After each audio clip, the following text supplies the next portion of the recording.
तो दोस्तों मैं आप लोगों को इस वीडियो में आज बताने वाला हूं टर्म और लाइफ इंश्योरेंस में आप लोगों को कौन सा चूज करना चाहिए। मैंने आप लोगों को पिछली वीडियो में काफी डिटेल समझाया था कि इन दोनों में डिफरेंसेस क्या हैं, कौन सा आप लोगों के लिए बेस्ट हो सकता है। इस वीडियो में आप लोग मेरा डिसीजन देखेंगे कि आप लोगों को किसके साथ जाना चाहिए और इस वीडियो को दूसरों के साथ जरूर शेयर कीजिएगा क्योंकि ये उनके लिए इंपॉर्टेंट होगा। कई बार एजेंट्स के चक्कर में पढ़ करके हम लोग वो पॉलिसीज बाई कर लेते हैं जो पॉलिसीज हमें नहीं बाई करना चाहिए। तो अगर आप लोग अच्छी पॉलिसीज की सलाह चाहते हो तो मैं एक मैक्स लाइफ इंश्योरेंस का ऑफिशियल एडवाइजर हूं, तो मैं आप लोगों को एक सही एडवाइस कर सकता हूं। मैक्स लाइफ से ही नहीं, अगर आप लोगों की जो भी रिक्वायरमेंट होगी उसके बियॉन्ड भी अगर दूसरी कंपनी में पॉलिसीज होंगी तो मैं उनको रिकमेंड करूंगा, ना कि मैक्स लाइफ की। ठीक है, तो आप लोग एक अनबायस्ड रिकमेंडेशन के लिए मुझे यहां पे टेक्स्ट कर सकते हो अपने नाम, और व्हाट्सएप या फिर टेलीग्राम पे आओगे तो ऑब्वियसली आपका नंबर आ ही जाएगा। आप लोग मुझे इंस्टाग्राम पे भी फॉलो कर सकते हो। तो देखिए,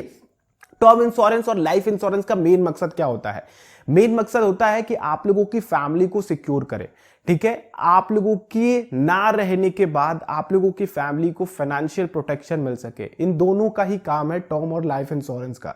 ठीक है, जैसे कि आप घर के अकेले कमाने वाले सदस्य हो, दोनों की कंडीशन बता रहा हूं। ठीक है, आप जा रहे हो बाइक से, कार से, मैं जा रहा हूं बाइक कार से। आप लोग मुझे रिलेट करके देखो, मैं जा रहा हूं बाइक या कार से, आगे चल करके कहीं एक्सीडेंट हो जाता है और मेरी डिमाइज हो जाती है, मैं वापस नहीं आता हूं घर पे। ठीक है, तो फिर मेरी फैमिली, मैं घर का अकेला कमाने वाला हूं, तो मेरी फैमिली, मेरी वाइफ, मेरे बच्चे, मेरे पेरेंट्स जो मेरे ऊपर डिपेंडेंट हैं, उनका फिर क्या होगा? ठीक है, वो कहां जाएंगे?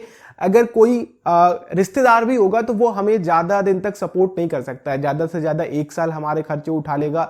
लेकिन जब बच्ची या फिर बच्चा बड़ा होगा, उसकी पढ़ाई, उसकी शादी वगैरह, बहुत बड़े झंझट है। ठीक है, इन सब को सिक्योर करने के लिए हमें लाइफ इंश्योरेंस या फिर टर्म इंश्योरेंस लेना जरूरी पड़ता है कि अगर हमें कुछ हो जाए तो जिसे हम प्यार करते हैं उनको फ्यूचर में किसी भी तरह की दिक्कत ना आए। तो मेन जो रीजन होता है लाइफ और टर्म इंश्योरेंस का, वो होता है कि हम अपने परिवार को सुरक्षा प्रदान कर सके, उनको फाइनेंशियली सिक्योर कर सके। तो देखिए दोस्तों, अगर हम लोग बात करते हैं टर्म इंश्योरेंस और लाइफ इंश्योरेंस के मेन डिफरेंस की, तो जो मेन डिफरेंस ये है कि आप लोगों को टर्म इंश्योरेंस में कम प्रीमियम देकर के एक बड़ा कवर मिल जाता है, वहीं पे आप लोगों को लाइफ इंश्योरेंस में प्रीमियम तो ज्यादा पड़ता है as compare to term insurance, लेकिन आप लोगों को मैच्योरिटी बेनिफिट्स मिल जाते हैं जो कि आप लोगों के सर्वाइवल बेनिफिट होते हैं, एडिशनल बेनिफिट्स होते हैं, बोनसेस वगैरह होते हैं, इंटरेस्ट वगैरह होते हैं।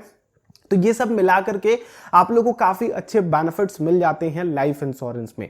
तो इन दोनों में से आप लोगों को कौन सा चूज करना चाहिए? क्या आप लोगों को लगता है कि मैं सरवाइव कर सकता हूं 50 साल तक, 60 साल तक जब भी पॉलिसी में ले रहा हूं, तो आप लोगों के लिए लाइफ इंश्योरेंस बेस्ट होगा। अगर आप लोगों को लगता है कि आप केवल और केवल अपने फैमिली की फाइनेंशियल सिक्योरिटी चाहते हैं, ठीक है, उनको ज्यादा से ज्यादा कवर देना चाहते हैं, ज्यादा से ज्यादा सिक्योर करना चाहते हैं, तो आप लोगों के लिए टर्म इंश्योरेंस बेस्ट है। लेकिन कुछ चीजें हैं जो ध्यान रखिए अगर आप लोग चूज करने जा रहे हैं। टर्म इंश्योरेंस में एलिजिबिलिटी होती है। अगर आप लोग ग्रेजुएट हैं या फिर आप लोग, जो एक मिनिमम क्राइटेरिया में आप लोगों को बता रहा हूं कि अगर आप लोगों की 5 लाख की सालाना इनकम है तो आप लोग टर्म इंश्योरेंस जा सकते हो। मोस्ट ऑफ द कंपनीज यही क्राइटेरियाज आप लोगों से मांगती हैं। लाइफ इंश्योरेंस में ये क्राइटेरिया नहीं होते हैं। आप लोग 18 प्लस होनी चाहिए, ठीक है, थोड़ी बहुत इनकम होनी चाहिए, ये सब वगैरह लाइफ इंश्योरेंस में लेते हैं। और आप लोग लाइफ इंश्योरेंस बाई कर सकते हो जितनी भी प्रीमियम, जिस एज के अकॉर्डिंग, जितने टेनर के लिए ले रहे हो उस हिसाब से प्रीमियम आप लोगों की बनती है। टैक्स बेनिफिट दोनों में ही मिलता है। लेकिन बॉटम लाइन क्या है, हमें किसके साथ जाना चाहिए? दोस्तों देखिए, अगर आप लोग एलिजिबल हैं टर्म इंश्योरेंस के तो आप टर्म इंश्योरेंस के साथ ही जाइए। आप लोग लाइफ इंश्योरेंस को दूसरी प्रायोरिटी रखिए। ठीक है, आप लोग अपनी जो एक कह लीजिए कि एंड गोल है आप लोगों के इंश्योरेंस से, चाहे टर्म हो चाहे लाइफ, वो है आप लोगों के फाइनेंशियल सिक्योरिटी आप लोगों के फैमिली के लिए। इस बात को ध्यान में रखिएगा। ठीक है, तो सबसे पहले आप लोगों को प्रायोरिटी रखनी चाहिए कि अगर आप लोग एलिजिबल हैं तो टर्म इंश्योरेंस के साथ जाइए। कंपनीज कई सारी हैं जो आप लोगों को प्रीमियम बैक दे देती हैं, जो भी आप लोग प्रीमियम भर रहे हो। तो अगर आप मैच्योर भी हो जाता है पैसा तो आप लोगों को मिल जाएगा।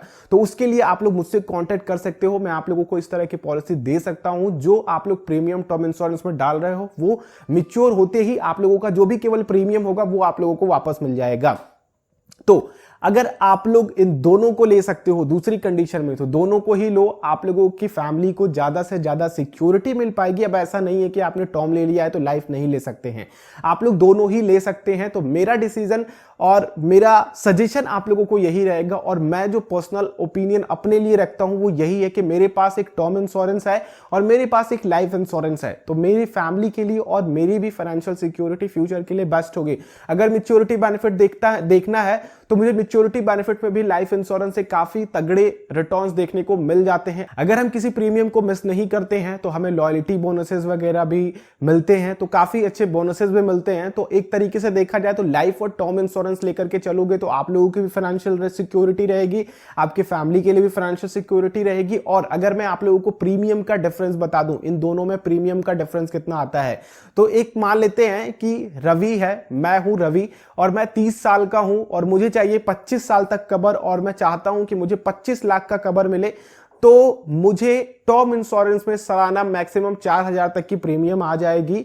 और ये डिफर कर सकता है लाइफ इंश्योरेंस कंपनी से, बाकी 3,500 से 4,000 के बीच में आप लोगों की सालाना प्रीमियम आ जाएगी टर्म इंश्योरेंस के लिए। डिफरेंस यहां पे देखिएगा कि अगर आप लोग एज अ लाइफ इंश्योरेंस देखते हो इसको और 25 लाख का कवर देखते हो, और मैं हूं अभी 30 साल का, 25 सालों के लिए चाहता हूं, ठीक है, तो वहीं पे मेरा प्रीमियम जो बनेगा वो ऑलमोस्ट 23 से 25,000 तक के बीच में बन जाएगा। इसे आप लोग 21 से 25,000 के बीच में रख सकते हो, क्योंकि मैक्स के पास जो मेरे पास एक पॉलिसी है उसमें ऑलमोस्ट 22 से 23,000 रुपए की प्रीमियम बन रही है 25 लाख पे, ठीक है, 30 साल के बंदे के लिए अगर वो 25 साल का कवर चाहता है। तो ये डिफरेंट होता है अलग अलग कंपनीज के अकॉर्डिंग। बाकी आप लोगों का क्या मानना है दोस्तों, मैं आप लोगों से भी जानना चाहता हूं कि आप लोग किसके साथ जाना चाहते हो, लाइफ इंश्योरेंस के साथ या फिर टर्म इंश्योरेंस के साथ। नीचे कमेंट करके बताओ, मुझे काफी अच्छा लगेगा। अगर आप लोग मुझसे कोई पॉलिसीज बाई करना चाहते हो, मुझसे जुड़ना चाहते हो, तो व्हाट्सएप ये नंबर खुला हुआ है, टेलीग्राम पे खुला हुआ है, आप लोग मुझे वहां पे कॉन्टेक्ट कर सकते हो। वीडियो अच्छी लगी तो लाइक कीजिएगा, दूसरों के साथ शेयर कीजिएगा, चैनल पे आप लोग नए हैं तो चैनल को सब्सक्राइब कीजिएगा और बेल आइकन को क्लिक करेंगे तो आने वाली हर एक वीडियोस की नोटिफिकेशन आप लोगों तक आ सकेंगी। हम लोग नेक्स्ट वीडियो मिलते हैं, तब तक के लिए आप लोगों का दिन शुभ हो। जय हिंद।